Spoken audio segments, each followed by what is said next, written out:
Siwan Siwan Lok Sabha seat के ऊपर जैसा ही नाम आता है तो कुछ चीज़ें निकल कर सामने आती हैं।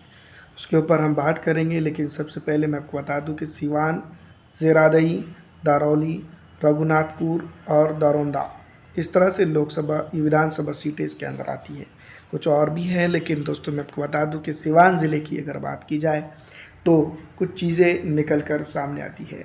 ये वही सिवान ज़िला है जहाँ पर मैं आपको बता दूं कि ये बाहुबलियों का गढ़ रहा है।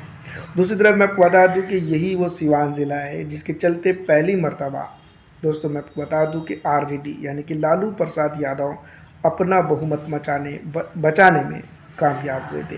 यही का वो नेता था जिसने जो तो लालू प्रसाद यादव को मुख्यमंत्री बनने के लिए काफ़ी मेहनत की थी और उन्होंने दोस्तों मैं आपको बता दूं कि मुख्यमंत्री बनाया था। जी हाँ दोस्तों, हम बात कर रहे हैं डॉक्टर मोहम्मद शहाबुद्दीन के बारे में। डॉक्टर मोहम्मद शहाबुद्दीन यहाँ पर के एक बेहतरीन नेता के तौर पर देखे गए थे। उनकी पत्नी आरजेडी से यहाँ पर पिछली दफ़ा लोकसभा चुनाव लड़ी थी, जिनका नाम हिना शहाब है, जिन्होंने 3,31,515 वोट हासिल किए थे। वहीं जनता दल यूनाइटेड के प्रत्याशी जो जीत कर आए थे, जिन्होंने 4,48,473 वोट हासिल किए थे। और उनको हराने में सबसे बड़ा योगदान अगर किसी पार्टी ने दिया था तो कम्युनिस्ट पक्ष की अमरनाथ यादव ने हम कह सकते हैं, जिन्होंने 74,644 वोट हासिल किए थे, जो तकरीबन दोस्तों मैं आपको बता दूं कि 7.58 पर आशारिया होता है। अगर इसको तुलनात्मक स्थिति में देखा जाए तो कई एक इंडिपेंडेंट उम्मीदवार भी थे जो यहाँ पर अपना काम कर गए थे। दोस्तों मैं आपको बता दूं कि हिना शहाब यहाँ पर चुनावी मैदान में थी और पिछली दफ़ा दोस्तों जीत दर्ज करने में नाकाम हुई थी।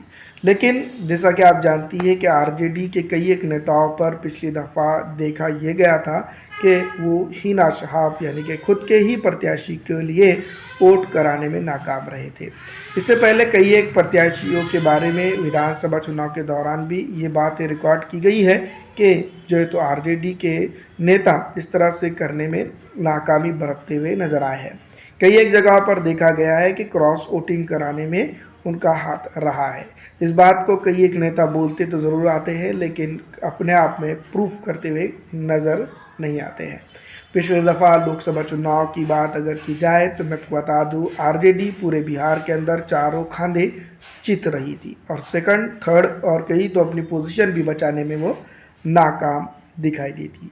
इस बार हिना शहाब मेहनत करते हुए नज़र आ रही हैं, जनता उनके साथ खड़े होते हुए नज़र आ रही है, लेकिन कहीं ना कहीं भारतीय जनता पार्टी और जनता दल यूनाइटेड भी मेहनत करेगी। आपको क्या लगता है, हमें कमेंट करके ज़रूर बताइएगा।